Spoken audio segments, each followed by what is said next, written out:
திருக்குறள் அதிகாரம் 12 நடுவுநிலைமை.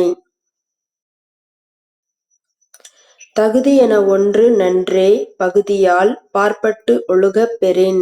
பொருள்: பகைவர், நண்பர், அயலார் என்னும் வேறுபாடின்றி எல்லோரிடத்தும் முறைமை தவறாது நடந்தால் அந்நடுவுநிலைமை என்னும் ஓர் அறமே நன்மையைத் தரும்.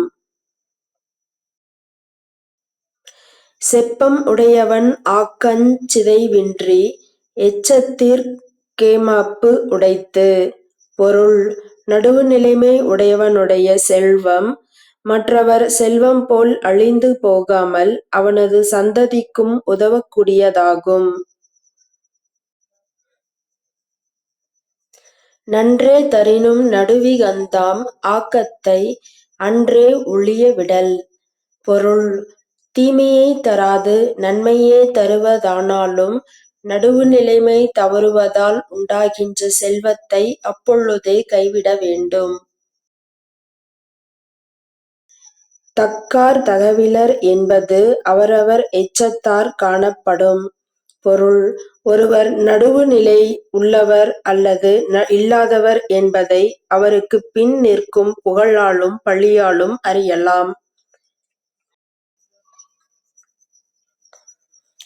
கேடும் பெருக்கமும் இல்லல்ல நெஞ்சத்துக் கோடாமை சான்றோர்க்கு அணி.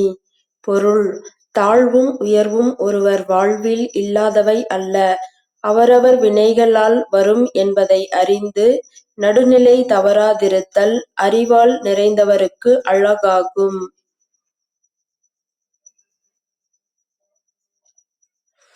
கெடுவல்யான் என்பது அறிகதன் நெஞ்சம் நடுவு ஒரீஇ அல்ல செயின்.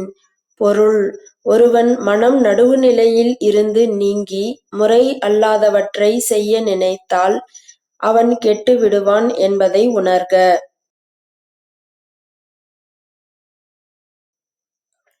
கெடுவாக வையாது உலகம் நடுவாக நன்றிக்கண் தங்கியான் தாழ்வு. பொருள்: ஒருவன் நடுவுநிலைமையில் நின்று தவறாமல் வாழ்ந்து வறுமை உடையவனாக இருந்தாலும் அவனை உலகம் தாழ்வாகக் கருதாது. சமன்செய்து சீர்தூக்குங் கோல்போல் அமைந்தொருபால் கோடாமை சான்றோர்க்கு அணி.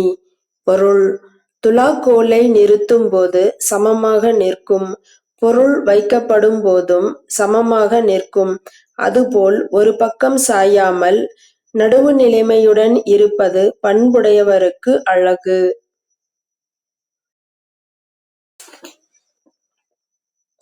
சொற்கோட்டம் இல்லது செப்பம் உறுதலையா உட்கோட்டம் இன்மை பெறின்.